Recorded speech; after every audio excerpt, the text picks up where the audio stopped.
Në prag të Krishtlindjeve, një burr I vetmuar përsërit ritualin e tij të vetmisë në një restorant elegant, në përpjekje për të harruar plagët e së shkuarës. Por një vajzë e vogël në rrugë, me sy tepër të lodhur për moshën e saj, I del përpara dhe ia ndryshon gjithçka me një fjali të thjeshtë.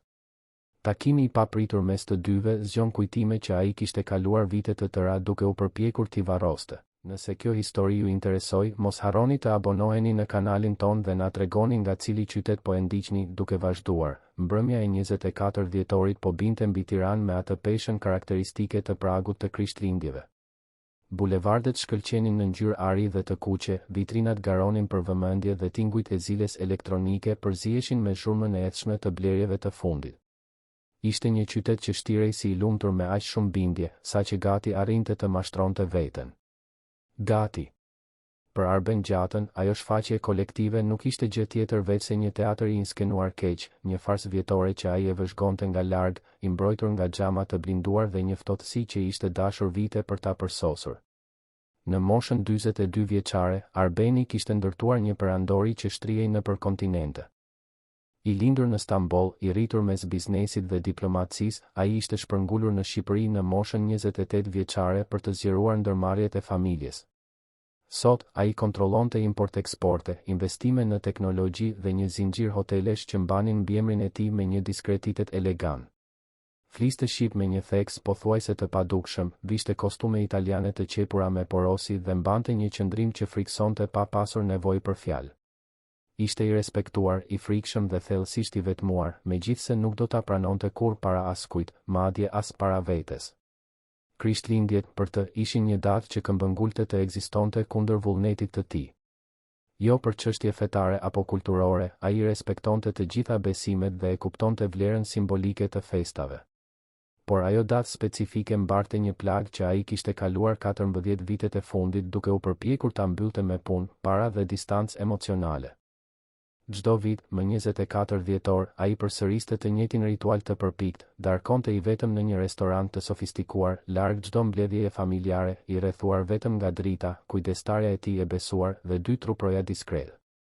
Asnjë pemë stolisur, asnjë muzikë sentimentale, asnjë përqafim I zbrazët. Për Arbenin, Krishtlindjet ishin thjesht një ditë tjetër në kalendar, dhe ai përpiqej fort ta mbante të tillë. Atë natë të veçantë, ai kishte zgjedhur Bistro Amfora, një restorant francez I vendosur në një rrugë të qetë të bllokut. Vendi kishte atë atmosferë neutrale që ai e vlerësonte, mjaftueshëm elegant për të pasqyruar statusin e tij, por mjaftueshëm diskret për të mos tërhequr vëmendjen. Drita, një zonjë 63 vjeçare që punonte me të prej një dekade, zinte karrigen pranë tij me qëndrimin e ngurtë të dikujt që kryente një detyrë, jo që merrte pjesë në një festë. Ajo e njihte mirë shefin e saj dhe e dinte se roli I saj aty ishte vetëm prani, kur bisedë. Arbeni vëzhgonte lëvizjen e rrugës përmes vitrinës së gjerë. Familje të tëra kalonin duke mbajtur çanta plot ngjyra, fëmijët tregonin me gisht dritat vezulluese, çiftet shkëmbenin puthje të nxituara në kurora të improvizuara. Ai I shihte të gjitha këto me shkëputjen e dikujt që shikon një dokumentar për një kulturë të largët.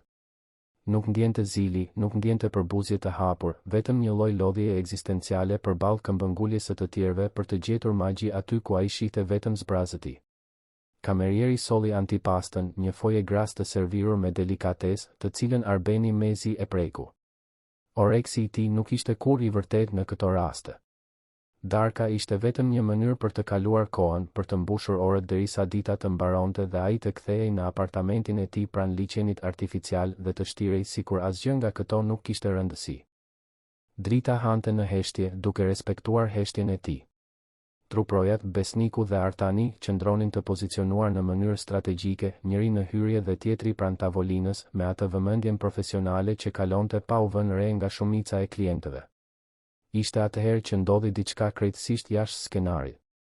Jashtë restorantit, në një trotuar të ndriçuar nga drita të bardha që ndonjë tregtar I kishte varur pa shumë kujdes, një vajzë e vogël përpiqej të mbrohej nga era e ftohtë që kishte filluar të frynte. Arbeni e vuri re sepse ishte e pamundur ta injoroje në atë sken bollku, vishte një komplet roz të zbeth, dukshëm shumë I madh për trupin e saj të dobët, atlete të vjetra pa çorape, dhe flokët gështenjë të shpupuritur I binin mbi fytyrën e ndotur nga pluhuri urban. Nuk duhet të ishte më shumë se 5 vjeç, ndoshta 6, por tashmë mbante në sy atë përvojë të parakohshme që rruga ta mëson shumë herët.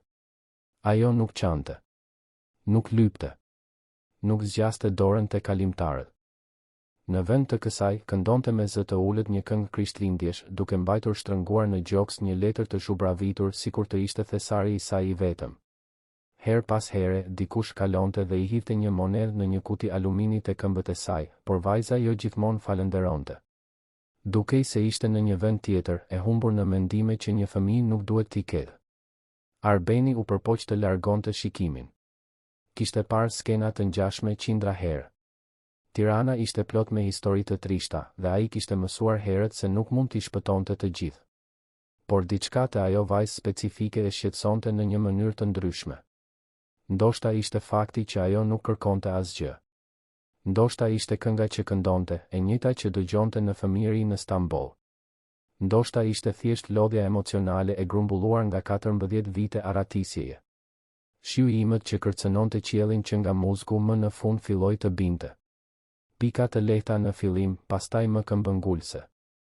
Njerëzit në rrugë nxituan hapat, duke hapur çadra plot ngjyra. Vajza mbeti aty ku ishte, duke u mbledhur kruspull pranë murit të ndërtesës ngjitur me restorantin, duke u përpjekur të mbrojë. Kur shiu u bë më i fortë, ajo vendosi të kalonte rrugën në drejtim të strehës së bistro Amfora. Ishte atëherë që u pengua. Zhurma e rënjes tërhoqi vëmendjen. Kutia e aluminit u rrokullis nëpër tokë, duke shpërndar monedhat e pakta. Letra që ajo mbante ra në një pellg uji. Besniku, truproja më i afërt, u afrua shpejt, më shumë nga refleksi profesional se sa nga shqetësimi. Artani bëri 2 hapa në drejtim të derës, duke vlerësuar nëse situata paraqiste ndonjë rrezik për shefin. Vajza u ngrit vet, duke pastruar gjunjët e gërvishtur me duart e pista. Nuk qau. Nuk u ankua. Vetëm mblodhi kutin, monedhat dhe letrën e qullur me efikasitetin mekanik të dikujt që ka rënë shumë herë dhe ka mësuar se askush nuk vjen për të ndihmuar. Besniku u afrua, jo me mizori, por me atë tonin automatikisht të distancuar që truprojat përdorin për të larguar situatat e padëshiruara. Nuk mund të qëndrosh këtu të hyrja, vogëlushe, tha ai, duke i bërë shenjë të largohej. Ik para se të fillosh të bezdisësh klientët. Vajza e shikoi atë, pastaj derën e restorantit, ku drita e ngrohtë kontrasonte dhunshëm me të ftohtin e rrugës. Ajo nuk kundërshtoi, nuk u lut, vetëm tha diçka aq të thjeshtë dhe shkatëruese sa që besniku ngriu për një çast, doja vetëm të dija nëse brenda është më ngrohtë. Nuk ishte një kërkesë për lëmosh.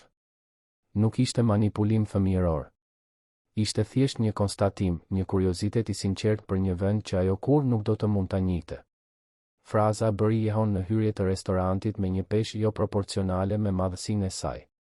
Arbeni, që vëzhgonte gjithçka nga tavolina, ndjeu diçka të çuditshme të ndodhte brenda tij. Ishte sikur dikush të kishte gjetur një të çarë në armaturën që ai e kishte ndërtuar me aq kujdes. Ai zë, tepër i vendosur për një fëmijë, tepër i lodhur për 5 vjet, i kaloi të gjitha mbrojtjet e tij. Ai u përpoq ta injoronte, ktheu syt te pjata e paprekur, piu një glënjë nga vera e shtrenjtë që nuk kishte shije. Por nuk mundi. Për herë të parë në 14 vite krishtlindjesh të vetmuara, Arbeni u ngrit nga tavolina para se darka të mbaronte. Lëvizja ishte aq e papritur sa që drita lëshoi një shprehje habie. Truprojat u drejtuan menjëherë.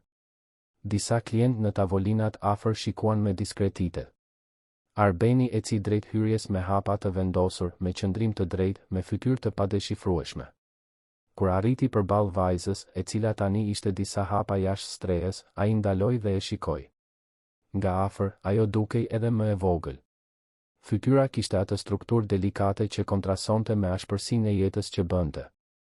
Syt gështenjë, pavarësisht papastërtisë përreth, shkëlqenin me një inteligjencë shqetësuese. Ajo e shikoi atë pa frikë, pa lutje, vetëm me atë leximin e heshtur që fëmijët e braktisur zhvillojnë për të mbijetuar. Ti nuk duhet të ishe këtu, tha Arbeni, dhe zëri i tij doli pa agresivitet, por me një ftohtësi automatike që ai e përdorte për të mbajtur distancë nga gjithçka. Vajza vazhdoi ta shikonte dhe pas disa sekondash heshtjeje u përgjigj me diçka që e çarmatosi plotësisht, e di. Por duket se as ti nuk doje të ishe. Fraza ishte si një grusht në stomak. Drita, e cila ishte afruar pas Arbenit, u përpoq të ndërhynte. Zoti gjata, le të kthehemi brenda. Tashmë poftohet dhe... Por ai ngriti dorën duke kërkuar heshtje. Artani dhe besniku shkëmbyen shikime të hutuara. Kjo nuk ishte në protokoll. Shefi kur nuk përfshihej në situata të rrugës. Kur nuk e thyente rutinën e tij. Kur nuk tregonte dobësi. Por ja ku ishte ai duke qëndruar në shiun e imët të dhjetorit, përballë një vajze që nuk i detyrohej askujt asgjë dhe prapse kishte arritur të lexonte saktësisht atë që ai fshite. Të pëlqejnë Krishtlindjet, pyeti Arbeni, dhe vetë pyetja e befasoi. Nuk e kishte idenë se nga i kishte ardhur. Vajza mendoi për një moment duke anuar kokën sikur po e peshonte përgjigjen me seriozitet. Pastaj, tha, më pëlqen ideja. Por mendoj se ty jo. Heshtja që pasoi ishte e dendur, e ngarkuar me kuptime që asnjëri prej tyre nuk kishte nevojë t'i verbalizonte. Disa njerëz në trotuar filluan ta vinin re skenën. Një çift ndaloi disa metra më tutje duke pëshpëritur. Shefi i sallës së restorantit vëzhgonte nga dritarja me nervozizëm, duke u frikësuar se situata do të krijonte siklet për klientët e tjerë. Ai takim publik, pa kontroll, pa skenar, po e ekspozonte Arbenin në një mënyrë që ai nuk e kishte përjetuar prej vitesh. Dhe ai nuk mund të largohej. Sillini një pjatë, tha Arbeni pa pritur, duke ju kthyer dritës. Diçka të thjeshtë. Ushqim të ngrohtë. Kujdestarja hapi syt. Zoti gjata, me gjithë respektin, ndoshta nuk është e përshtatshme. Thash silleni. Zëri i tij nuk u ngrit, por mbarte atë autoritet që nuk pranonte kundërshtim. Besniku hezitoi. Shef, nëse më lejoni, unë mund ta çoj vajzën në një strehez aty pranë. Shërbimi social. Jo. Arbeni e shikoi përsëri vajzën. Ajo qëndron. Derisa të mbaroi së ngrëni. Vendimi ishte marrë, sado iracional që të dukej. Drita pshertiu duke e kuptuar kotësinë e argumentimit. Artani mbajti pozicionin, por shikimi i tij tradhtonte siklet. Kjo mund të bëhej lajm. Mund të gjeneronte interpretime të gabuara. Mund t'i ndërlikonte të gjitha. Por Arbeni tashmë po ecte përsëri brenda dhe vajza, pas një çasti hezitimi, e ndoqi me hapa të kujdesshëm, sikur ta dinte instinktivisht se çdo lëvizje e vrullshme mund ta thyente atë moment të pabesueshëm. Brenda restorantit, shefi i sallës u përpoq me diskretitet të sugjeronte një tavolinë në fund, larg klientëve të tjerë, por Arbeni e injoroi sugjerimin dhe tregoi karrigen bosh pranë dritës. Vajza u ul me një delikatesë pothuajse të dhimbshme për t'u parë, duke u kujdesur jashtëzakonisht që të mos prekte asgjë, të mos ndoste asgjë, të mos thyente fluskën e privilegjit në të cilën sapo kishte hyrë.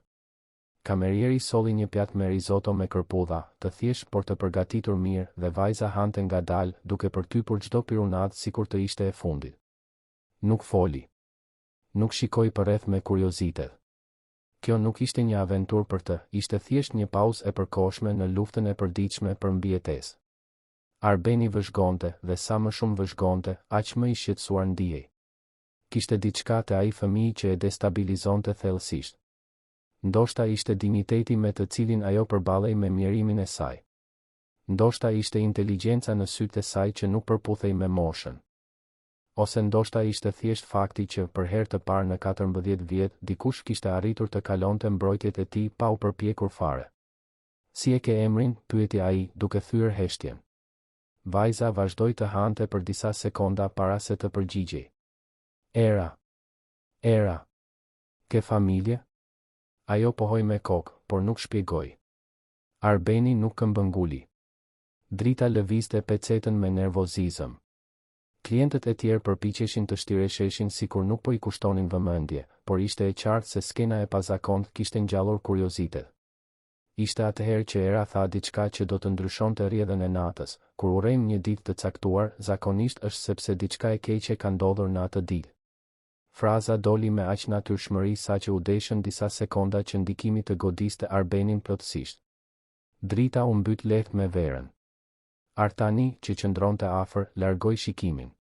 Vajza vazhdoi të hante, me sa duket e pavetëdijshme për tërmetin emocional që sapo kishte shkaktuar. Arbeni ndjeu se iku toka nën këmbë. Si e dinte ajo? Si mundet një fëmijë 5 vjeçar të lexonte diçka që ai kishte kaluar më shumë se një dekadë duke e fshehur nga të gjithë? Ai hapi gojën për t'u përgjigjur, për të mohuar, për të devijuar, por asnjë fjalë nuk doli. Për herë të parë në vite, Arben Gjata ishte plotësisht i çarmatosur. Era mbaroi pjatën, fshiu gojën me pecetën prej cope dhe e shikoi drejt për drejt. Faleminderit për ushqimin. Ishte i ngrohtë. Pastaj, para se ai të mund të reagonte, ajo nxori nga xhepi letrën e zhubravitur që mbante që nga rruga. Edhe pse e qullur dhe e grisur, ende mund të shihej se çfarë kishte në të, një vizatim fëmijëror i bërë me lapsa me ngjyra, që tregonte një tavolinë me njerëz të ulur së bashku dhe një yll të verdhë sipër. Poshtë, me shkronja të shtrembra dhe të pabarabarta, ishte shkruar: "Nëse dikush ha me mua sot, ndoshta nesër nuk do të dhemb aq shumë." Arbeni e mori letrën me duar që i dridheshin në mënyrë të padukshme. Shikoi vizatimin, fjalët, shpresën naive dhe shkatëruese që ajo përfaqësonte. Diçka brenda tij, diçka që kishte qenë ngrirë për 14 vjet, filloi të çahej. Kush të mësoj ta shkruash këtë? Zëri i tij doli i ngjirur. Askush. Unë e mendova. Era u ngrit duke lëmuar fustanin roz sikur të ishte një veshje gala. Tani duhet të iki. Nëna Lirie duhet të jetë duke më kërkuar. Prit. Arbeni u ngrit gjithashtu, por nuk dinte çfarë të thoshte. Kishte 1000 pyetje, 1000 arsye për ta mbajtur aty, dhe asnjëra prej tyre nuk kishte kuptim logjik. Por era tashmë po ecte drejt derës, dhe kur Artani u përpoq ta bllokonte me diskretitet, Arbeni i bëri shenjë ta linte të kalonte.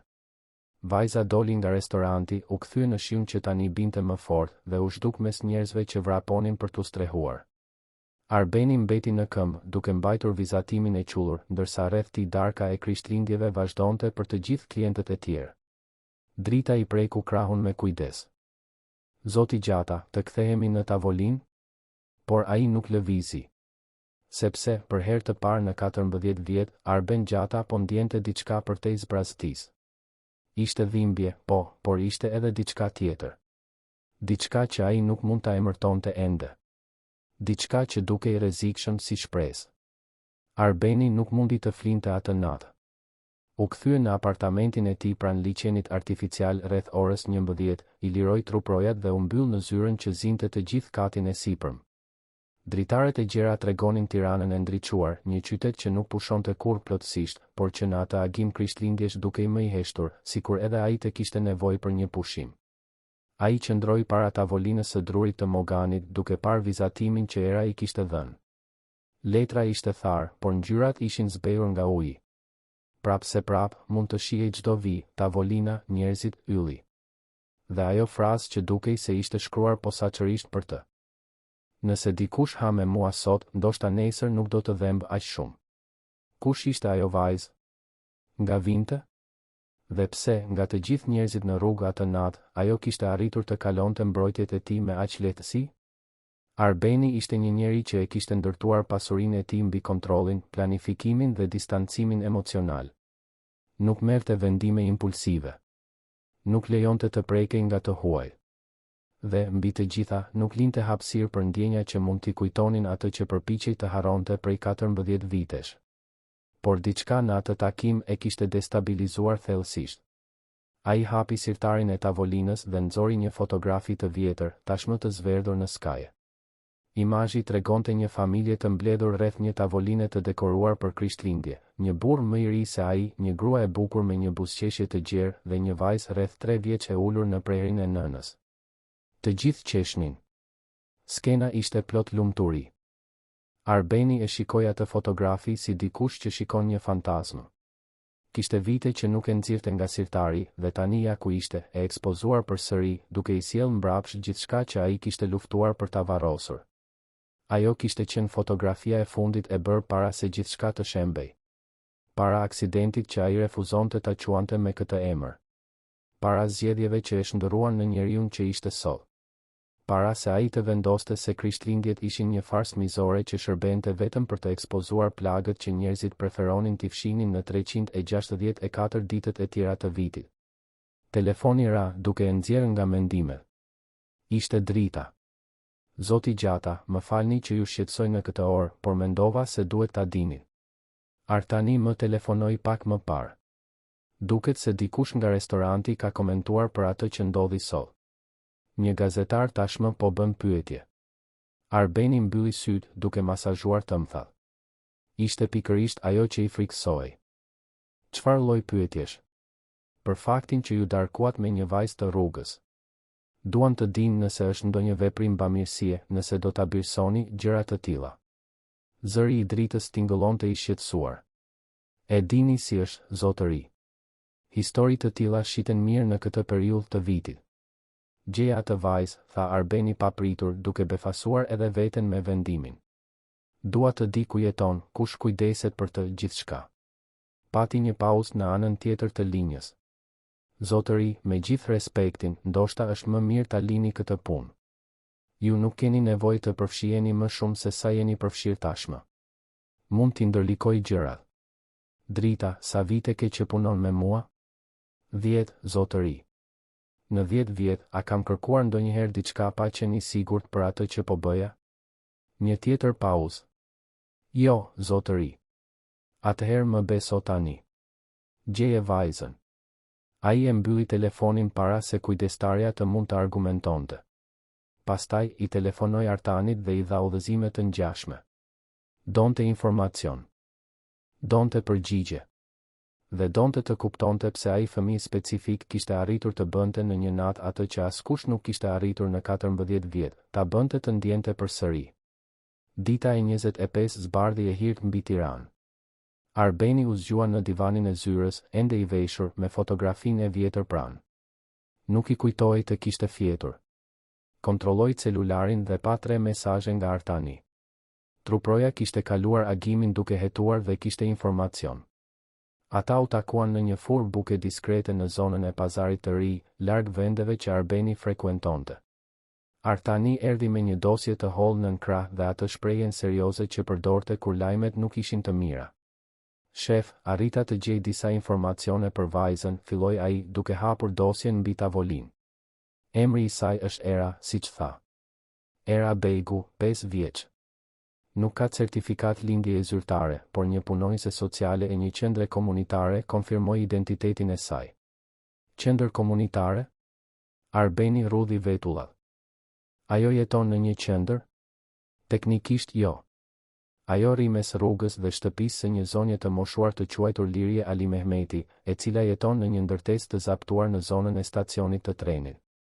Nëna Lirje kujdeset për disa fëmijë që shfaqen atje, por nuk ka dokumentacion, nuk merr ndihmë zyrtare nga shteti. Gjithçka është shumë e pasigurt. Arbeni e përpunoi informacionin në heshtje.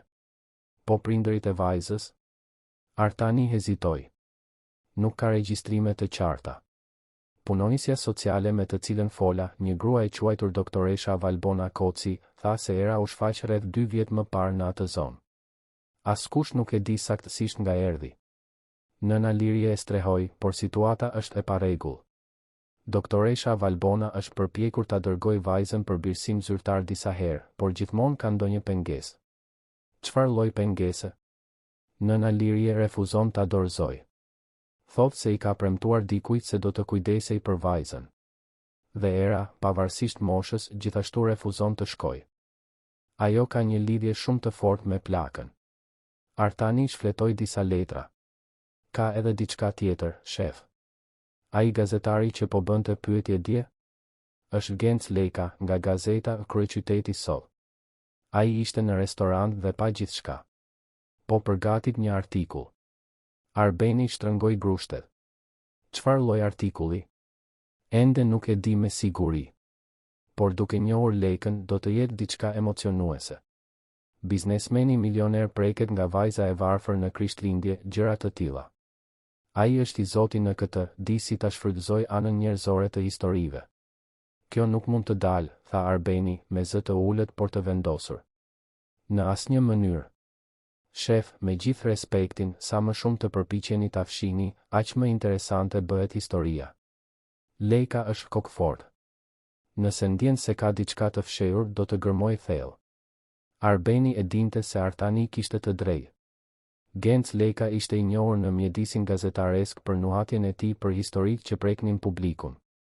Kishte ekspozuar skandale, kishte zbuluar mashtrime dhe gjithashtu kishte prodhuar reportazhe prekse mbi pabarazinë sociale. Nëse ai vendoste të hetonte, nuk do të ndalej derisa të gjente të gjitha detajet. Duhet të flas përsëri me vajzën, vendosi Arbeni.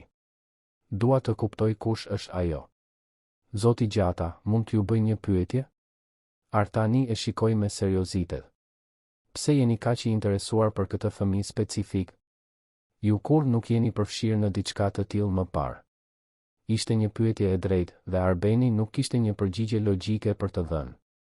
Si të shpjegonte se ajo vajzë e kishte bërë të ndjente diçka që ai kishte kaluar 14 vjet duke u përpjekur ta shuante? Si të thoshte se vizatimi i saj dukej sikur ishte bërë nga dikush tjetër, në një kohë tjetër, kur jeta ende kishte kuptim? Nuk di ta shpjegoj, pranoi ai më në fund. Por duhet ta zbuloj. Artani pohoi me kokë, duke futur letrat në dosje. Atëherë do t'ju çoj te shtëpia e nëna Liries. Por duhet t'ju paralajmëroj, nuk është një vend i lehtë. Dhe punonisja sociale, doktoresha Valbona, po e mban nën vëzhgim. Nëse merr vesh se keni shkuar atje, do të doj të kuptoj qëllimet tuaja. Lëreni punonisen sociale me mua. Ata dolën nga fura e bukës dhe hipën në makinën diskrete që Arbeni përdorte kur nuk donte të tërhiqte vëmendjen. Udhëtimi deri në zonën e stacionit të trenit zgjati 40 minuta në trafikun e ditës së festës. Ndërsa afroheshin, peizazhi ndryshonte në mënyrë drastike. Rrugët e gjera dhe me pemë u zëvendësuan nga rrugica të ngushta, ndërtesa të rënuara dhe tregti informale. Ishte një Shqipëri që Arbeni e njihte, por nga e cila gjithmonë kishte mbajtur distancë. Ndërtesa e zaptuar ku jetonte nëna Lirie ishte një godinë e vjetër peskatëshe, fillimisht e ndërtuar për të qenë hotel, por e braktisur prej dekadash. Tani strehonte rreth 30 familje që organizoheshin si të mundnin, duke ndar banjat, duke improvizuar kuzhina, duke krijuar një komunitet në margjinat e sistemit zyrtar. Artani e parkoi makinën 2 bloqe më larg. Është më mirë të shkojmë në këmbë që këtu. Makina tërheq shumë vëmendje. Ecën në heshtje deri te hyrja e ndërtesës. Një grua e re me një foshnjë në krah i vëzhgoi me dyshim. 2 burra që bisedonin në cep të rrugës ndaluan për të vlerësuar të huajt e veshur mirë. Arbeni u ndje plotësisht i huaj, por mbajti qëndrimin e drejtë, shprehjen neutrale. Po kërkojmë nëna Lirien, i tha Artani gruas me foshnjën. Ajo tregoi me gisht shkallët. Kati i tretë, në fund të korridorit. Por asaj nuk i pëlqejnë vizitat pa lajmëruar. U ngjitën nëpër shkallët e konsumuara, duke kaluar pranë dyrëve gjysmë të hapura nga ku vinin era ushqimi, zëra televizorësh të ndezur, fëmijë që luanin në korridoret e ngushta. Në katin e tretë gjetën derën që kërkonin. Artani trokiti 3 herë. Zëri që u përgjigj ishte i ashpër, i lodhur. Kush është? Emri im është Arben Gjata. Kam ardhur të flas për erën. Pati një heshtje të gjatë, pastaj zhurma e bravave që hapeshin. Dera u hap duke zbuluar një zonjë me flokë tërësisht të bardhë, fytyrë të rrudhur thellë, por sy çuditërisht të gjallë dhe të vëmendshëm. Ajo vishte një fustan të thjeshtë pambuku dhe shapka. Duhet të ishte mbi 70 vjeç, por ende kishte forcë në atë trup të vogël. Unë e di kush je ti, tha nëna Lirie, me zë të ngarkuar me diçka që Arbeni nuk arriti ta identifikonte. Të pash në restorant dje. Era më tregoi. Mund të hyj? Ajo hezitoi, pastaj i hapi rrugë. Apartamenti ishte i vogël, një dhomë e vetme që shërbente si dhomë gjumi, sallon dhe kuzhinë. Kishte 3 dyshek në 2 sheme, rroba të varura në tela të improvizuar dhe një pemë e vogël krishtlindjesh e bërë me degë të thata të stolisura me letër me ngjyra. Në një cep, era ishte ulur në 2 sheme, duke vizatuar në një fletore të vjetër. Kur pa Arbenin, ajo nuk tregoi habi. Vetëm vazhdoi të vizatonte, sikur vizita të ishte krejtësisht e natyrshme. Era, shkoluaj pak jashtë, tha nëna Lirie me butësi. Jo, u përgjigj vajza pa ngritur syt nga vizatimi. Dua të rri. Nëna Lirie pshërtiu, por nuk këmbënguli. U tregoi Arbenit dhe Artanit të uleshin në 2 karriget e vetme që kishte në dhomë. Ajo vetë qëndroi në këmbë, me krahët e kryqëzuar, një qëndrim mbrojtës. Çfarë do ti me vajzën? Pyeti plaka drejt për drejt. Arbeni i zgjodhi fjalët me kujdes. Dje, kur e takova, ajo tha diçka që më preku. Dua të kuptoj kush është ajo. Nga ka ardhur. Dhe pse ka rëndësi kjo për ty? Ti je i pasur, ke gjithçka. Ne nuk kemi asgjë. Bota të ndryshme. E di. por ajo ka diçka tek ajo që më duket familjare. Nëna Lirie ngushtoi sytë. Familjare si? Arbeni nuk u përgjigj. Nuk dinte si të shpjegonte pas zbuluar gjëra që ende nuk ishte gati t'i ndante. Ishte atëherë që era foli, pa ndaluar së vizatuari, edhe ai ka humbur dig. Prandaj i dhembin Krishtlindjet. Heshtja që ra mbi dhomë ishte e rëndë. Artani e shikoi shefin me habi. Nëna Lirie mbajti shprehjen neutrale, por diçka në sytë e saj ndryshoi. Arbeni u ndje sikur kishte marrë një grusht të dytë në stomak në më pak se 24 orë. Si e diti këtë, e pyeti ai vajzën me zë të ngjirur. Era më në fund ndaloi së vizatuari dhe e shikoi. Thjesht e di. Ndonjëherë unë di gjëra për njerëzit. Nëna Lirie u ul rënd në cep të njërit prej dy shekëve. Ajo gjithmonë ka qenë kështu. Që kur erdhi, thot gjëra që nuk duhet t'i di. Sheh gjëra që askush tjetër nuk i sheh. Plaka e shikoi Arbenin me një intensitet shqetësues. Por ti nuk erdhe këtu sot rastësisht, apo jo? Nuk kuptoj. Ti erdhe duke kërkuar përgjigje. Dhe ndoshta unë kam disa. Por më parë, duhet të di, a je i gatshëm të dëgjosh gjëra që mund të ndryshojnë gjithçka? Arbeni shkëmbeu një shikim të shpejt me Artanin, i cili dukej po aq i hutuar sa ai. Për çfarë po flet? Nëna Lirie u ngrit dhe shkoi te një sanduk i vjetër në cep të dhomës. E hapi me kujdes, sikur të ruante diçka të çmuar, dhe nxori një zarf të zverdhur. U kthye dhe ja zgjati Arbenit. Era nuk u shfaq këtu rastësisht.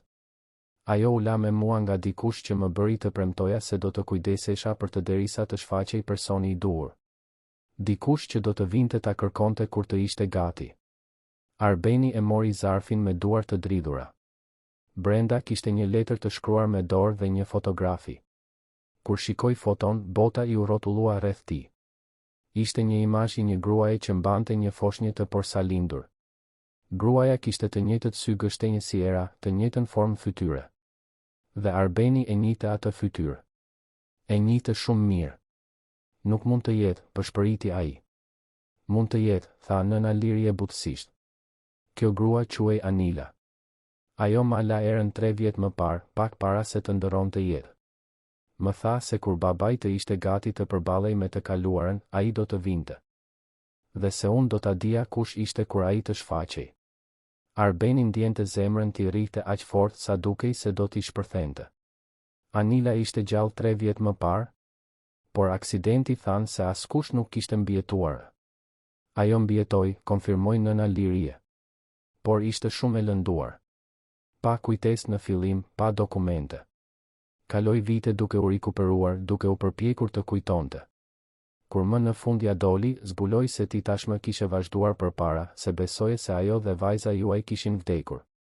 Ajo nuk donte të ndërhynte në jetën tënde të re. Vetëm donte të sigurohej se vajza e saj do të kishte një shans. Lotët që Arbeni i kishte mbajtur për 14 vjet më në fund filluan të rridhnin. Nëse do të ishit në vendin e Arbenit dhe do të zbulonit se familja juaj nuk vdiq në aksident siç mendonit, çfarë do të bënit? Na tregoni në komente. Artani u ngrit, pa ditur si të reagonte. Era vazhdoi ta shikonte Arbenin dhe tani kishte diçka si njohje në ata sy gështenjë. Nuk ishte saktësisht kujtesë, sepse ajo ishte shumë e vogël kur ndodhi gjithçka. Por ishte diçka më e thellë, diçka që shkon përtej kujtesës së vetëdijshme. Ajo nuk vdiq në aksident, përsëriti Arbeni, duke u përpjekur ta përpunonte. Anila mbijetoi. Dhe ajo e lindi foshnjën? Vajza jon mbijetoi. Nëna Lirie pohoi me kokë. Anila ishte 76 muajshe kur ndodhi aksidenti. Foshnja lindi para kohe, por mbijetoi. Anila luftoi shumë për të rikuperuar, për të arritur të arriste vajzën. Por 2 vjet më parë, u sëmur shumë. Ishte atëherë që më kërkoi, më tregoi gjithë historinë dhe më kërkoi të kujdesesha për Erën derisa ti të ishe gati. Ku është Anila tani? Pyeti Arbeni, tashmë duke e ditur përgjigjen nga toni i nëna Liries.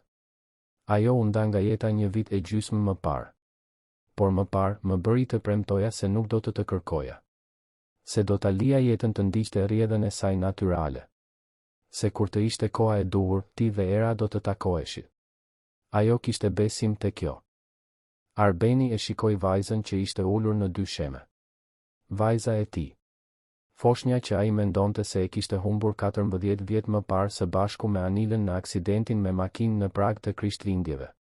Familja që ai e varrosi, jo vetëm fizikisht por edhe emocionalisht, sepse nuk mund të duronte dhimbjen e të vazhduarit të jetës pato dhe tani zbulonte se gjithçka që kishte besuar për më shumë se një dekadë ishte një gënjeshtër që ai vetë e kishte ndërtuar duke hequr dorë nga kërkimi, duke pranuar raportin mjekësor pa e vënë në dyshim, duke u arratisur nga Shqipëria dhe duke u kthyer vetëm vite më vonë, kur ishte i sigurt se mund t'i kontrollonte emocionet e tij. Pse nuk më kërkoi? Zëri i tij doli i thyer. Pse Anila nuk erdhi tek unë kur e rifitoi kujtesën? Sepse të donte shumë, u përgjigj nëna Lirie me thjeshtësi. Ajo e dinte se ti po ndërtoje një jetë të re. Ishe kthyer në Shqipëri, kishe bizneset e tua, rutinën tënde. Ajo nuk donte që ti të ndiheshe i detyruar të ktheheshe pas nga keqardhja apo nga detyra.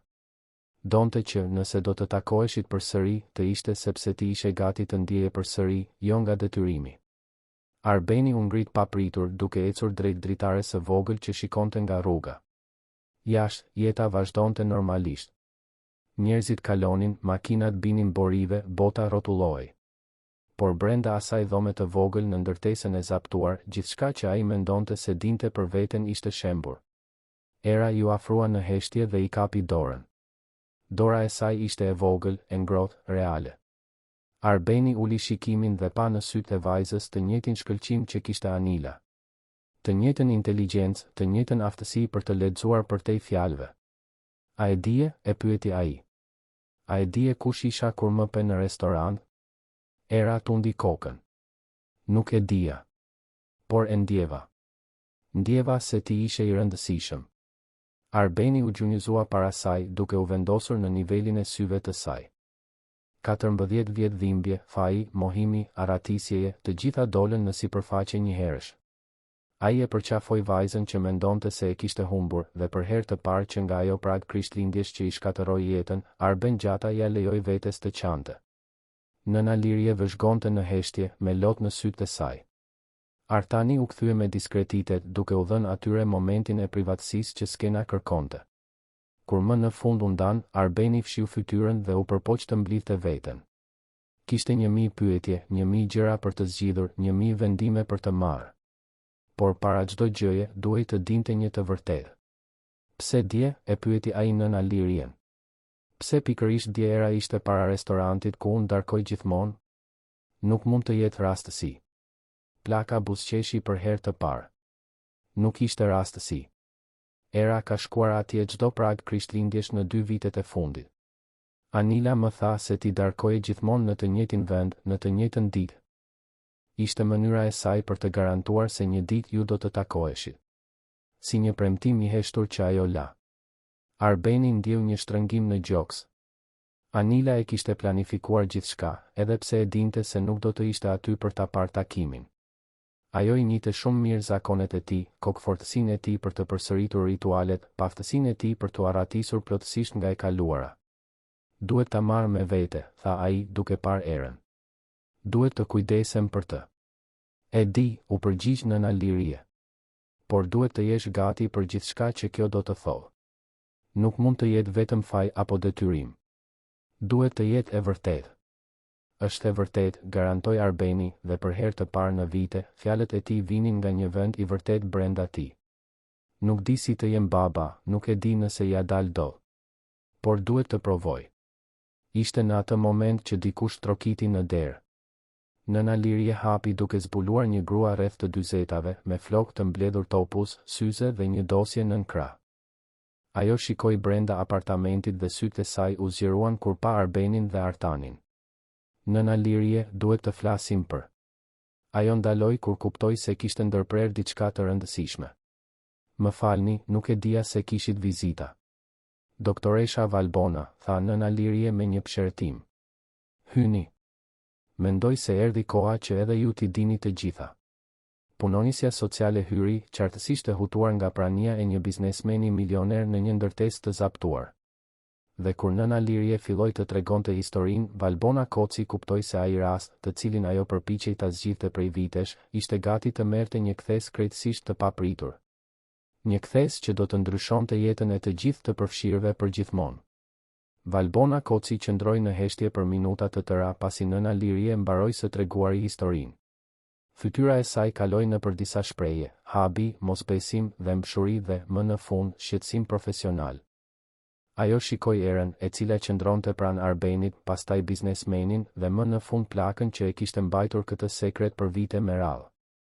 A është e vërtet kjo? Pyeti Valbona, duke ju drejtuar Arbenit. Era është me të vërtet vajza juaj? Arbeni pohoi me kokë, ende duke përpunuar gjithçka. Unë besova për 14 vjet se familja ime kishte vdekur në një aksident.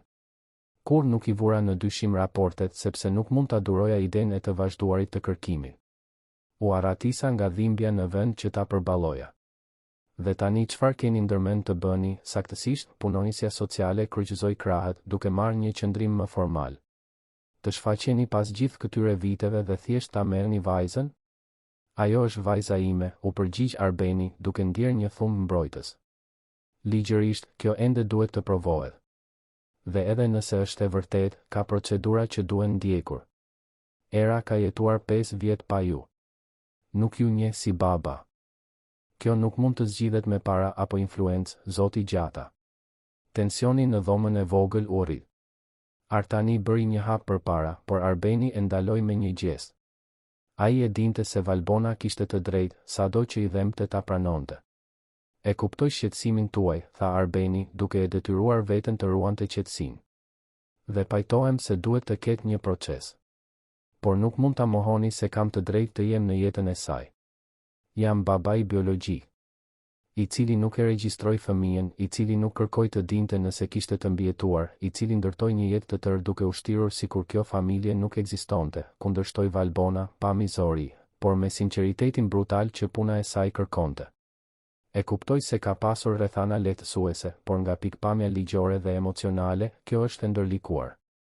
Nëna Lirie ndërhyri, zëri i saj i lodhur por i vendosur. Doktoresha Valbona, ju e dini se unë jam kujdesur për këtë vajzë me gjithë dashurinë që kisha. Por gjithashtu e dini se situata ime është e parregull. Nuk kam dokumente për birësim, nuk kam të ardhura fikse, jetoj në një ndërtesë të zaptuar. Nëse do të ishte për ligjin, do ta merrnin Erën nga unë gjithsesi dhe do ta vendosnin në një qendër apo me një familje kujdestare. Këtë doni ju? Valbona pshertiu thellë. Kjo ishte pikërisht situata që ajo përpiqej ta shmangte prej vitesh. Nëna Lirie kishte të drejtë, ligjërisht situata e vajzës ishte e paqëndrueshme. Por të detyroje një ndarje të papritur do të ishte traumatike, veçanërisht tani që kishte këtë kthes për atësinë. Kam nevojë për prova, tha Valbona më në fund. Test ADN, dokumentacion, gjithçka siç duhet. Dhe edhe me provat do të ketë një periudhë përshtatjeje. Era nuk mund të largohet thjesht sot nga këtu dhe të shkoj të jetoj me një të huaj, edhe nëse ky huaj është babai biologjik. Sa kohë? Pyeti Arbeni. Varet nga shumë faktorë.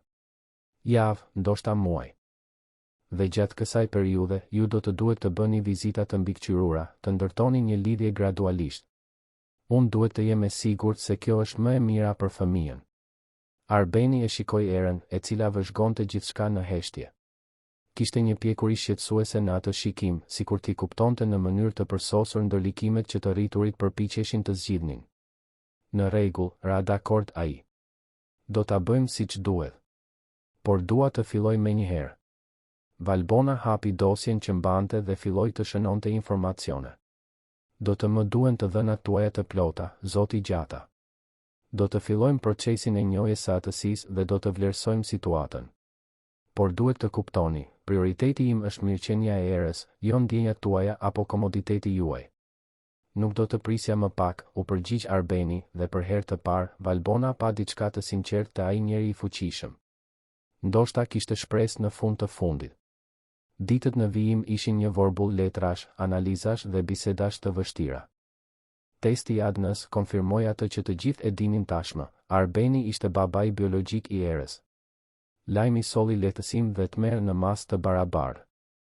Lehtësim sepse kishte një përgjigje konkrete, tmerr sepse tani gjithçka bëhej reale dhe e pakthyeshme.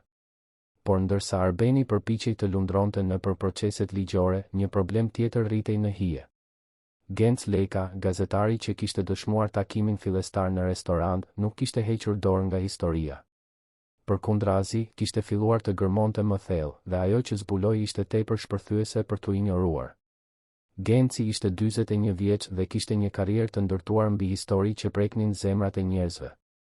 Nuk ishte sensacionalist, por dinte të njihte një rrëfim të fuqishëm kur e shite. Dhe ajo histori kishte të gjithë elementet: biznesmen milioner, fëmijë i varfër, krishtlindje, shpengim. Por kishte diçka më shumë, diçka që instinktet e tij gazetareske i thoshin se ishte e fshehur. Ai filloi duke hetuar të kaluarën e Arben Gjatës. Zbuloi se biznesmeni kishte ardhur në Shqipëri për herë të parë 16 vjet më parë, i sapo martuar me një shqiptare të quajtur Anila Hoxha. Zbuloi se kishte pasur një aksident të rënd 14 vjet më parë, në prag të krishtlindjeve, që kishte vrarë Anilën dhe gjoja fëmijën që ajo priste. Zbuloi se Arbeni ishte zhdukur nga Shqipëria menjëherë pas kësaj, duke u kthyer vetëm 6 vjet më parë për të themeluar bizneset e tij. Dhe pastaj zbuloi diçka që nuk figuronte në asnjë raport zyrtar: Anila nuk kishte vdekur në aksident. Të paktën jo menjëherë. Kishte një regjistrim spitalor të harruar, një transferim në një klinikë private, pastaj asgjë më shumë. Ishte sikur ajo thjesht të ishte avulluar nga sistemet. Genci ishte i zoti në punën e tij. Bisedoi me ish-punonjes të spitalit, me fqinjë të zonës ku Anila jetonte para aksidentit, me njerëz që e kishin njohur. Ndërtoi një mozaik që e çoi deri te ndërtesa e zaptuar në zonën e stacionit të trenit, te Nëna Lirie, te e vërteta që Arbeni sapo e kishte zbuluar. Kur më në fund arriti të konfirmonte gjithçka, Genci e dinte se kishte në duar historinë e vitit. Por gjithashtu e dinte se kishte jetë reale të përfshira, veçanërisht atë të një fëmije 5 vjeçar. Duhej të vendoste si ta tregonte këtë histori pa i shkatëruar njerëzit në proces. Ishte atëherë që ai vendosi të përballej drejt për drejt me Arbenin. Ata u takuan në zyrën e kompanisë së Arbenit, në katin e 23 të një ndërtese biznesi në bulevardin Dëshmorët e Kombit. Genci erdhi pa takim, duke bindur recepcionisten se ishte urgjente. Kur hyri në zyrë, gjeti Arbenin në telefon, duke zgjidhur detaje për kujdestarinë e erës. Arbeni e mbylli telefonin kur pa gazetarin, fytyra e tij u ngurtësua menjëherë. Zoti Leka. Nuk më kujtohet të kem caktuar këtë takim. Nuk e keni caktuar, pranoi Genci, duke u ulur pa u ftuar. Por duhet të flasim për artikullin që po shkruaj. Nuk ka asnjë artikull. Jeta ime private nuk është çështje publike. Normalisht do të pajtohesha. Por kur një biznesmen milioner zbulon se ka një vajzë që jeton në kushte të vështira, se gruaja e tij i ka mbijetuar një aksidenti për vite pa dijenin e tij, kjo pushon se qeni vetëm jetë private. Është një histori për dështimet sistemike, për dashurinë, për shpengimin. Arbeni u ngrit duke ecur drejt dritares që ofronte një pamje panoramike të Tiranës. Pra, bëhet fjalë për të shitur gazeta duke shfrytëzuar tragjedinë e të tjerëve. Bëhet fjalë për të treguar realitetin pas paraqitjeve, korrigjoi Genci. Sa Anila të tjera ka atje? Sa era të tjera? Historia juaj mund të tërheqë vëmendjen për këtë. Historia ime mund të shkatërrojë vajzën time. A e kuptoni këtë? Nëse e publikoni, do të ekspozoni një fëmijë 5 vjeçar ndaj vëzhgimit publik. Do ta shndërroni dhimbjen e saj në argëtim. Genci hezitoi. Ai e kishte menduar këtë, sigurisht. Kishte një vajzë të së njëjtës moshë me erën dhe e dinte sa të cenueshëm ishin fëmijët. Por gjithashtu besonte në fuqinë transformuese të gazetarisë së bërë mirë. Po sikur t'ju premtoj se do ta mbroj identitetin e saj, të ndryshoj emrat, të përqendrohem te historia më e madhe pa ekspozuar detaje personale? Nuk mjafton. Njerëzit do ta zbulojnë. Gjithmonë e zbulojnë. Arbeni u kthye për ta parë. Ju lutem, zoti Leka. Nuk po e kërkoj si biznesmen. Po e kërkoj si baba. Më jepni kohë të rregulloj atë që është thyer para se ta ekspozoni gjithçka para botës. Ishte hera e parë që Genci pa cenueshmëri të vërtetë të njeriu përballë tij. Nuk ishte fasada e lëmuar e ekzekutivit të fuqishëm, ishte një baba i frikësuar që përpiqej të mbronte vajzën që sapo e kishte rigjetur. Sa kohë? Pyeti Genci. 6 muaj. 1 vit. Çfarëdo që të jetë e nevojshme për të vendosur një marrëdhënie të shëndetshme me erën para se të fillojë cirku. Genci mendoi me kujdes. Mund ta publikonte tani dhe të kishte lajmin e vitit. Ose mund të priste, ta ndiqte historinë ndërsa zhvillohej dhe përfundimisht të tregonte diçka shumë më të thellë dhe domethënëse. 3 muaj, propozoi ai. Keni 3 muaj për të zgjidhur situatën tuaj familjare. Pastaj, unë e publikoj. Por me kushtin që të më jepni akses ekskluziv. Dua ta ndjek procesin, të shoh si e ndërtoni këtë marrëdhënie. Historinë e vërtet, jo versionin e zbukuruar. Arbenit nuk i pëlqeu, por e dinte se ishte oferta më e mirë që mund të merrte. Marrëveshje e mbyllur. Por çdo gjë që publikoni kalon në përmiratimin tim më parë. Jo, Genci ishte i prerë. Mund ta shihni para publikimit, mund të kundërshtoni gabimet faktike, por nuk do të censuroni punën time. Ose më besoni mua për ta bërë siç duhet, ose nuk kemi marrëveshje. Ishte radha e Arbenit të hezitonte. Ti besonte një gazetari ishte kundër të gjitha instinkteve të tij. Por shikoi fotografinë e erës që tani zinte një vend në tavolinë dhe e dinte se nuk kishte zgjidhje tjetër. Në rregull. Por nëse e lëndoni vajzën time në çfarëdo mënyre, do të pendoheni. Nëse e lëndoj vajzën tuaj, do të meritoj gjithçka që vjen, u përgjigj Genci me sinqeritet. Ata shtrënguan duart, duke vulosur një marrëveshje të brisht të bazuar në mosbesim të ndërsjellë dhe respekt të sforcuar. Ndërkohë, në apartamentin e vogël në ndërtesën e zaptuar, Era përballej me sfidat e saj. Zbulimi se Arbeni ishte babai i saj kishte ndryshuar gjithçka dhe asgjë në të njëjtën kohë. Ajo ende flinte në të njëjtin dyshek në dysheme, ende hante ushimin e thjesht që nëna Liri e përgatiste, ende luante me të njëjtët fëmijë të ndërtesës. Por tani kishte vizita të rregullta, biseda të çuditshme për ndryshime të ardhshme dhe një burr të gjatë që e shikonte me një përzierje dashurie dhe faji që ajo nuk dinte si ta përpunonte. Valbona kishte vendosur një orar vizitash të mbikëqyrura. 3 herë në javë, Arbeni shkonte te ndërtesa e zaptuar dhe kalonte 2 orë me Erën. Në fillim, takimet ishin të sikletshme, të ndërprera nga heshtje të gjata dhe biseda të detyruara. Arbeni nuk dinte si të fliste me fëmijët dhe Era nuk dinte si të lidhej me një baba që ishte shfaqur nga hiçi. Por ngadalë, me kujdes, filluan të njiheshin. Arbeni zbuloi se Era adhuronte të vizatonte, kështu që filloi t'i sillte letra dhe lapsa me ngjyra cilësore. Zbuloi se ajo kishte frikë nga errësira, kështu që i solli një elektrik dore në formë ylli. Zbuloi se ajo bënte pyetje thellësisht shqetësuese për jetën, vdekjen dhe përkatësinë, dhe se nuk pranonte përgjigje të thjeshtuara. Era, nga ana e saj, zbuloi se Arbeni kishte një shenjë në krahun e majt nga koha kur kishte rënë nga bicikleta në moshën 8 vjeçare. Zbuloi se atij nuk i pëlqente kafeja, por shtirej sikur i pëlqente në takime biznesi.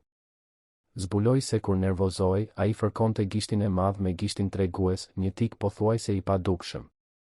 Dhe ngadalë, shumë ngadalë, filluan të ndërtonin diçka që i ngjante një marrëdhënie. Nëna Lirie vëzhgonte gjithçka me një përzierje gëzimi dhe trishtimi. Gëzim sepse shihte premtimin që i kishte bërë Anilës duke u përmbushur. Trishtim sepse e dinte se së shpejti do ta humbiste vajzën që e donte si mbes. Valbona vëzhgonte me kujdes profesional, duke mbajtur shënime, duke vlerësuar çdo ndërveprim, duke u përpjekur të përcaktonte nëse ai burr i pasur dhe i distancuar me të vërtet mund të shndërrohej në baban që Era kishte nevojë.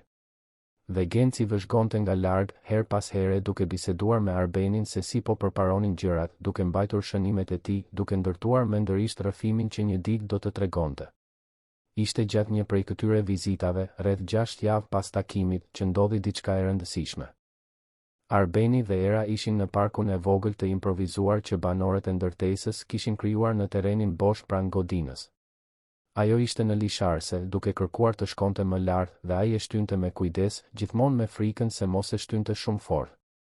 Ti ke frikë të më lëndosh, tha Era pa pritur, fjalët e saj çuditërisht të mprehta për dikë kaq të re. Arbeni ndaloi së shtyri.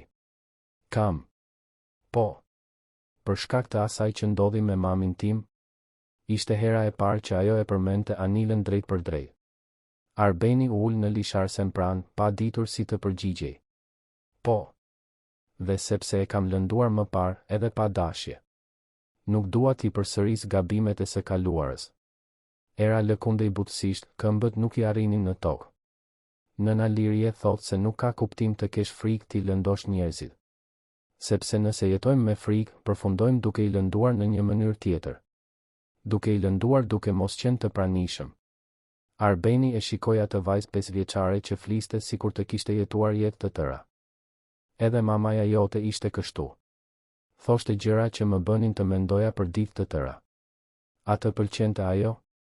E doja. Më shumë se çdo gjë në botë. Dhe kur mendova se ju kisha humbur të dyjave, një pjesë e imja vdiq gjithashtu. Por nuk vdiq vërtet, vuri në dukje era me logjikën e thjeshtë të fëmijëve. Sepse ti je këtu tani. Dhe në atë moment, në lisharsen e një parku të improvizuar në një ndërtesë të zaptuar, Arben Gjata kuptoi diçka themelore. Ai kishte kaluar 14 vjet duke e ndëshkuar veten për një tragjedi që nuk e kontrollonte, duke u arratisur nga dhimbja në vend që ta përpunonte. Por jeta, kokfort dhe këmbëngulse, i kishte dhënë një shans të dytë. Një shans për të qenë babai që duhej të ishte, për të nderuar kujtimin e Anilës duke qenë i pranishëm për vajzën që ajo e kishte mbrojtur deri në fund. Era, tha ai, me zë të dridhur. E di që nuk jam i Zoti në këtë ende. Nuk di si të jem baba, nuk e di nëse do t'ja dalë siç duhet. Por të premtoj se do të përpiqem. Çdo ditë do të përpiqem. Ajo e shikoi me ata sy gështenjë që mbanin trashëgimin e Anilës. Në rregull. Edhe unë do të përpiqem. Dhe kështu, me një premtim të thjeshtë të shkëmbyer në një park të harruar, babë e bi filluan të ndërtonin diçka reale. Por jo gjithçka ishte zgjidhur. Valbona ende kishte rezerva për aftësinë e Arbenit për të qenë baba me kohë të plotë. Nëna Lirje i friksoi ditës së ndarjes përfundimtare. Genci vazhdonte të mblidhte material për artikullin e tij të ardhshëm. Dhe kishte një tjetër ndërlikim që po shfaqej në horizont, diçka që asnjëri prej tyre nuk e kishte parashikuar. Familja e Arbenit në Stamboll filloi të bënte pyetje për ndryshimet në rutinën e tij. Vëllai i tij i madh, Genti, i cili menaxhonte bizneset e familjes në Stamboll, i telefonoi duke kërkuar shpjegime për shpenzimet e pazakonta dhe mungesat e shpeshta nga takimet e rëndësishme. Arbeni ende nuk ja kishte treguar të vërtetën askujt nga familja dhe e dinte se kur ta tregonte do të kishte pasoja. Në botën e Arbenit, familja nënkuptonte detyrime, pritshmëri, tradita. Ai pritej të martohej përsëri, mundësisht me dikë të miratuar nga familja, të kishte fëmijë brenda një konteksti të konsideruar të përshtatshëm.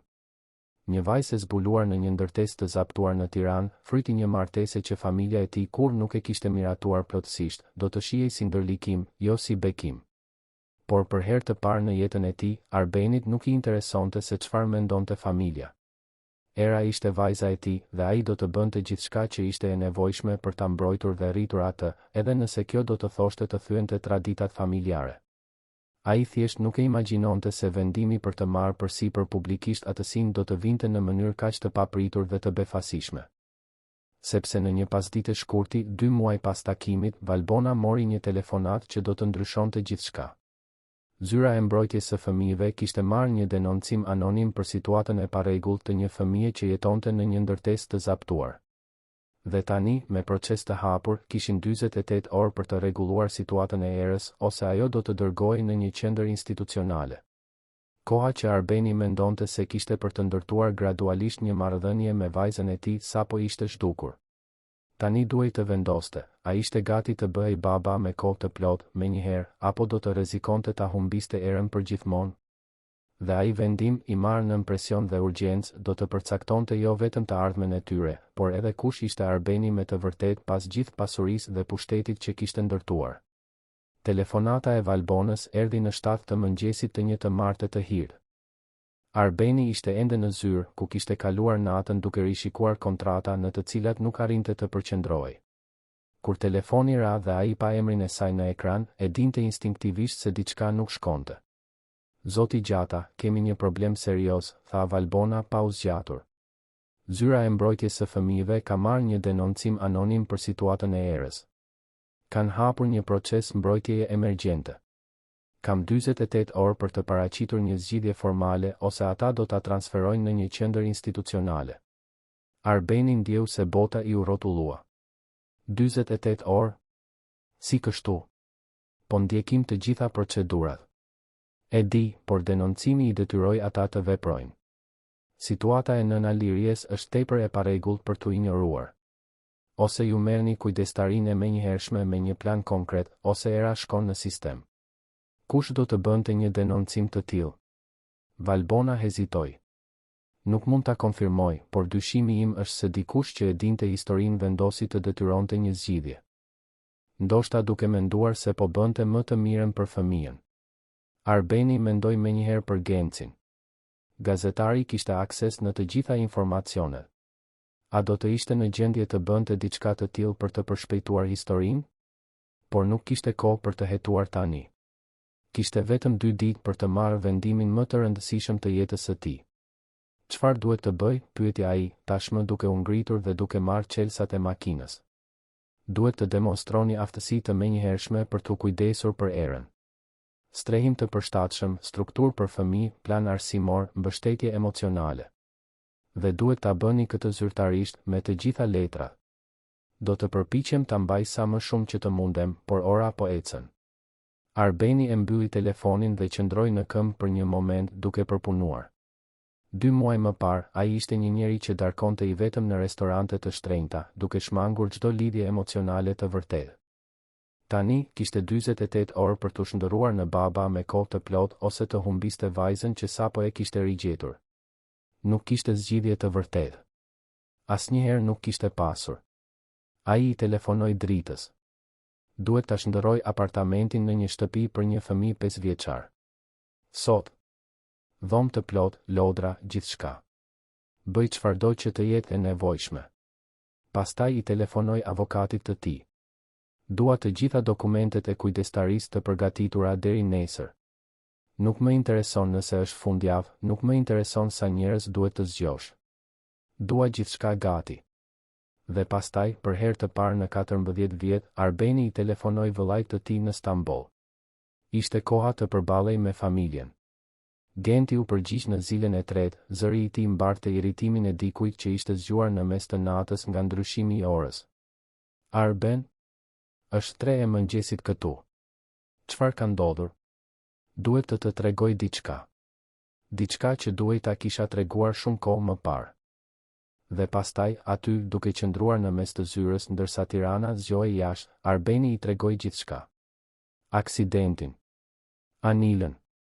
Foshnjën që ai mendonte se e kishte humbur. Takimin. Erën. Heshtja në anën tjetër të linjës ishte e gjatë dhe e rëndë. Ti ke një vajzë, tha agenti më në fund, zëri i tij i ngarkuar me emocione kontradiktore. Një vajzë që ka jetuar 5 vjet pa e ditur ti, po. Dhe tani do të marrësh kujdestarinë e saj. Po. Një tjetër heshtje. Arbeni u përgatit për qortimin, për kundërshtimet për traditën familjare, për pritshmëritë, për atë që do të konsiderohej e përshtatshme. Por ajo që erdhi ishte krejtësisht e papritur. Atëherë çfarë po pret? Pyeti Genti, dhe kishte diçka të ndryshme në zërin e tij. Diçka që tingëllonte si miratim. Është vajza jote, Arben. Familja jote. Asgjë tjetër nuk ka rëndësi. Arbeni ndjeu një ny në fy. Mendova se ti do të zemërohesha? Të flisja për detyrime? Ndoshta do ta bëja këtë disa vjet më parë. Por e humba vajzën time vitin e kaluar, e mban mend? Leuçemi. Nëse do të mund ta kisha përsëri, nuk do të më interesonin rrethanat apo opinionet e të tjerëve. Zëri i Gentit u bë më i butë. Ti ke një shans të dytë, vëlla. Mos e shpërdoro nga frika se çfarë do të mendojnë të tjerët. Sille vajzën tënde në shtëpi. Arbenit ju deshën disa sekonda për të folur. Faleminderit. Dhe Arben? Kur gjërat të qetësohen, sille të njoh familjen. Kemi shumë kohë të humbur për të rikuperuar. Pasi e mbylli telefonin, Arbeni qëndroi duke parë nga dritarja. Gjithmonë kishte supozuar se do të duhej të zgjidhte mes erës dhe familjes së tij në Stamboll, mes jetës së tij të re dhe rënjëve të tij. Por ndoshta nuk ishte çështje zgjedhjeje. Ndoshta ishte çështje integrimi i të gjitha pjesëve të atij që ishte dhe krijimi i diçkaje të re. 48 orët që pasuan ishin më intensive të jetës së Arbenit. Drita shndërroi një nga dhomat e apartamentit në një hapësirë fëmijësh, duke lyer muret me blu të hapur, duke mbushur raftet me libra, duke montuar një krevat të vogël me një tend yjesh. Arbeni vrapoi pas dokumentacionit, nënshkroi letra, bisedoi me avokat dhe punonjës social, ndërtoi një plan të detajuar se si do të garantonte arsimin, shëndetin dhe mirëqenien për erën. Dhe në mes të gjithë kësaj nxitimi, duhej të bënte bisedën më të vështirë nga të gjitha. Shkoi te ndërtesa e zaptuar pas ditën e ditës së dytë. Nëna Lirie e priste te dera e apartamentit, me sy të kuq por me fytyrë të qetë. Ajo tashmë e dinte se çfarë po vinte. Erdhi koha, tha ajo, jo si pyetje, por si konstatim. Arbeni pohoi me kokë. Valbona i paraqet dokumentet nesër në mëngjes. Nëse gjithçka shkon mirë, era vjen të jetoj me mua menjëherë. Nëna Lirie e ftoi brenda. Era ishte në dysheme, duke vizatuar si gjithmonë. Kur pa Arbenin, buzëqeshi në atë mënyrën e saj të përmbajtur, sikur buzëqeshjet e plota të ishin mallra tepër të çmuara për t'u shpërdoruar. Mund të flas me të? E pyeti Arbeni nëna Lirien. Plaka pohoi me kokë dhe doli në korridor, duke u dhënë atyre privatësi. Arbeni u ul në dysheme pranë erës, duke vëzhguar vizatimin që ajo po bënte. Ishte një shtëpi me dritare të mëdha dhe një kopsht përpara. Në kopsht, 2 figura të kapura për dore. Është e bukur, tha ai butësisht. Është shtëpia jon, u përgjigj era, duke vazhduar të ngjyroste. Ajo që ti po bën për mua. Si e di ti këtë?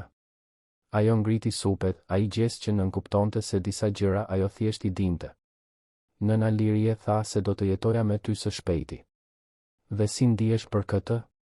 Era ndaloi së vizatuari dhe e shikoi me ata sy që mbanin mençuri tepër të madhe për 5 vjet. Kam frikë. Por gjithashtu dua të vi. Është e çuditshme ti ndjesh të dyja gjërat në të njëjtën kohë. Arbeni e kuptoi në mënyrë të përsosur. Edhe unë kam frikë. Kam frikë se nuk do të di të kujdesem siç duhet për ty, se do të bëj gabime, se nuk do të jem babai që ti meriton. Por do të përpiqesh. Do të bëj më shumë se sa të përpiqem. Do të bëj gjithçka që kam në dorë për të bërë të lumtur dhe të sigurt. Era mendoi për një moment. A mund të na vizitoj nëna Lirie? Sa herë të doj. Dhe ti mund ta vizitosh atë gjithashtu. Ajo nuk do të zhduket nga jeta jote. Në rregull atëherë. Era ju kthye vizatimit duke shtuar një figurë të tretë pranë shtëpisë. Një zonjë e moshuar me flokë të bardhë. Ajo është e rëndësishme. E di. Dhe gjithmonë do të jetë. Atë natë, nëna Lirie e ndihmoi erën të rregullonte gjërat e pakta që kishte, rroba të vjetra, disa vizatime, një arush pelushi të zbehtë që ishte lodra e saj e vetme e vërtetë. Gjithçka hynte në një çantë shpine të vogël. Ishte kaq pak, mendoi Arbeni duke vëzhguar. Një jetë e tërë e reduktuar në disa sende që hynin në një çantë shpine fëmijësh. Ajo do të ketë nevojë për më shumë se gjëra, tha nëna Lirie, duke i lexuar mendimet. Do të ketë nevojë për durim. Për prani.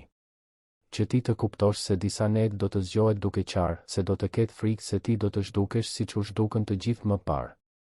Unë nuk do të zhdukem. Provoje me vepra, jo me fjalë. Nëna Lirie i kapi krahun me një forcë befasuese për dikë kaq të brishtë. Dhe kur mos e lër të harroj maman e saj.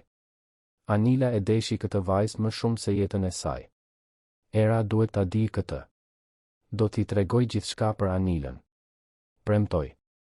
Të nesërmen në mëngjes, Valbona erdhi me të gjithë dokumentacionin e miratuar.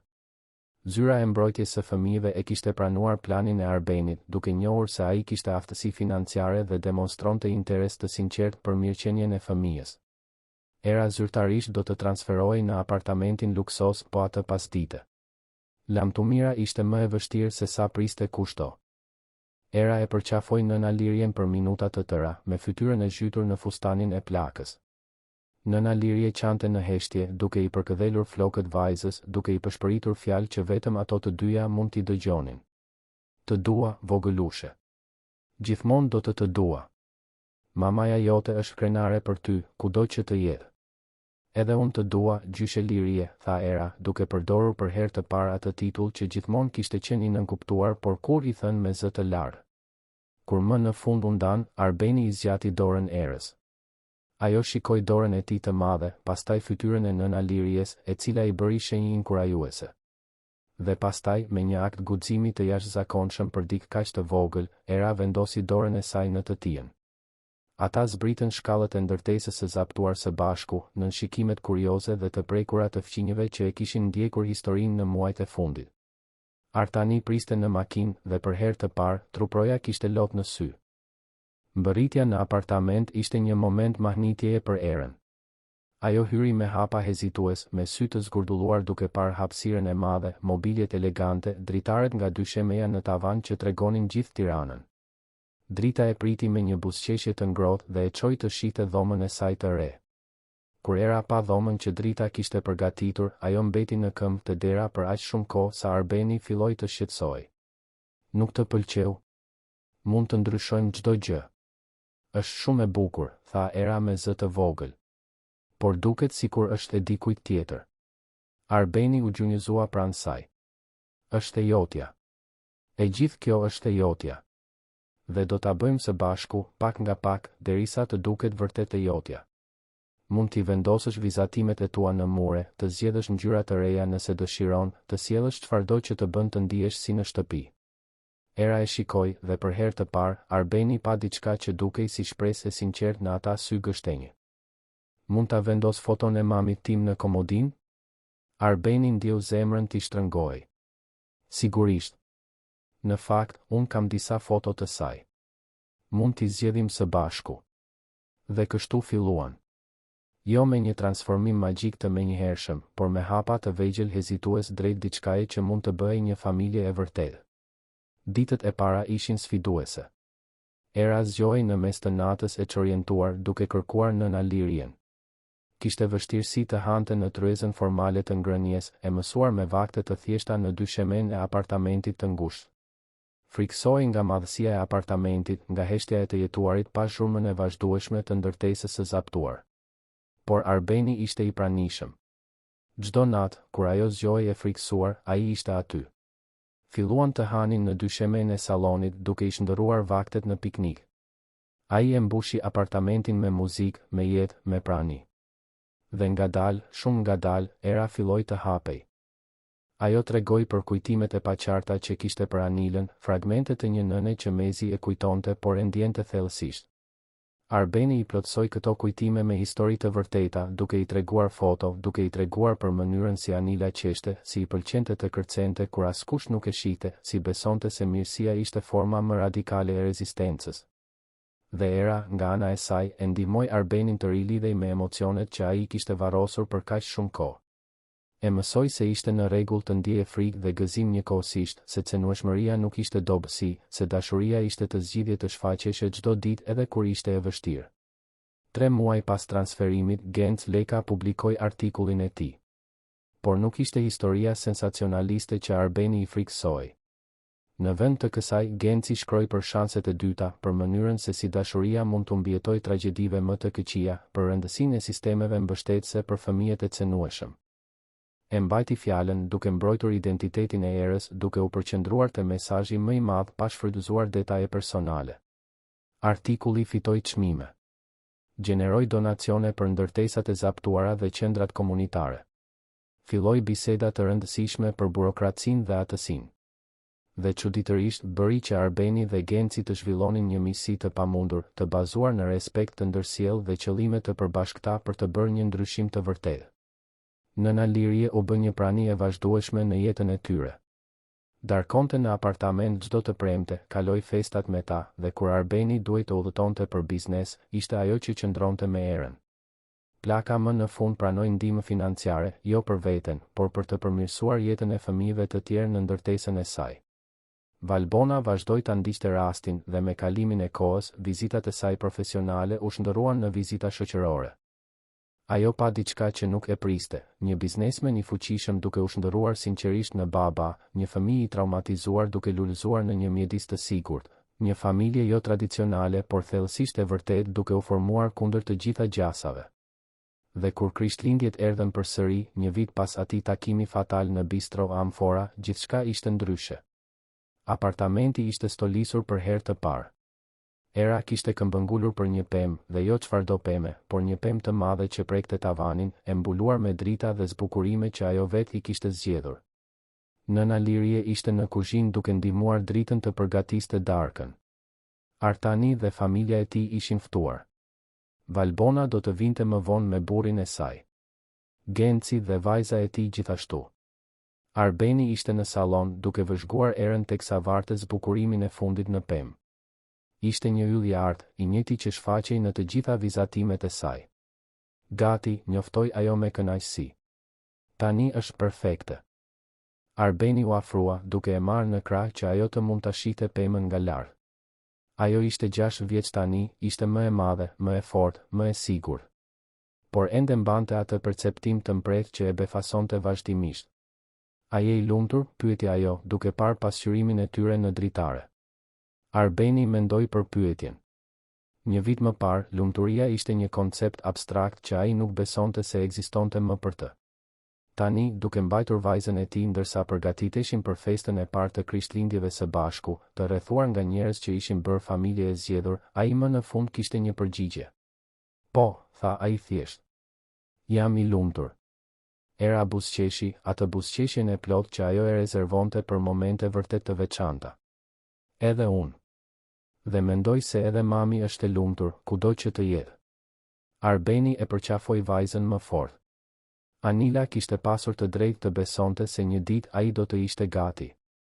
Kishte pasur të drejtë të mbillte atë farë shprese, ta poziciononte erën pikërisht aty ku ai do ta gjente kur më në fund do të mund të shihte përtej dhimbjes së tij. Anila gjithmonë e kishte ditur se dashuria e vërtet nuk zhduket me vdekjen, vetëm transformohet, gjen rrugë të reja për t'u manifestuar.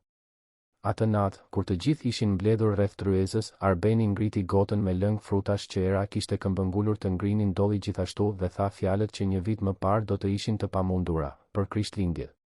Dhe për shanset e dyta që ato ndonjëherë na japin.